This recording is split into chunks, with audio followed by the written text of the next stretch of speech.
রাজধানীর মিটফোর্ডে ব্যবসায়ী সোহাগ কেন্দ্রে সহিংসভাবে হত্যার প্রতিবাদে রংপুরে বিক্ষোভ করছে ছাত্র জনতা।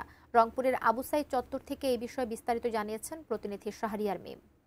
যুবদলের নেতা কর্তৃক আসলে ভাঙড়ি ব্যবসায়ী নিহতের ঘটনায় কিন্তু আমরা দেখতে পাচ্ছি রংপুরের যে শিক্ষার্থীরা রয়েছেন তারা কিন্তু বিক্ষোভ মিছিল তারা কিন্তু করেছেন। আপনাদেরকে জানিয়ে রাখি, রংপুরের জেলা স্কুল থেকে শুরু হওয়া এই বিক্ষোভ মিছিলটি কিন্তু রংপুরের যে জাজ কোম্পানির মোড়, রংপুর পায়রা চত্বর এবং সেই সঙ্গে চারতলা মোড় এবং লালবাগ মোড় ঘুরে কিন্তু এই মুহূর্তে শহীদ আবু সাইদ চত্বরে এসেছে এবং তারা কিন্তু স্লোগান দিচ্ছেন এবং স্লোগান পরবর্তী তারা কিন্তু এখানে সমাবেশ করে কিন্তু বক্তব্য দিচ্ছেন। আমরা আপনাদেরকে জানিয়ে রাখি যে এখান থেকে তারা অনতিবিলম্বে যারা আসলে এই হত্যাকাণ্ডের সঙ্গে জড়িত তাদের দ্রুত কিন্তু বিচারের দাবি জানিয়েছেন এবং খুব দ্রুতই তাদের বিচার না হয় সেক্ষেত্রে তারা কিন্তু আগামীতে আরো লাগাতার কর্মসূচি দিবে, এমনটাই কিন্তু এখান থেকে কিন্তু জানাচ্ছে। সবকিছু মিলে রংপুরের শহীদ আবু সাইদ চত্বর থেকে সোহাগ হত্যার বিচারের দাবিতে শিক্ষার্থীদের বিক্ষোভের এই ছিল আমার কাছে সর্বশেষ।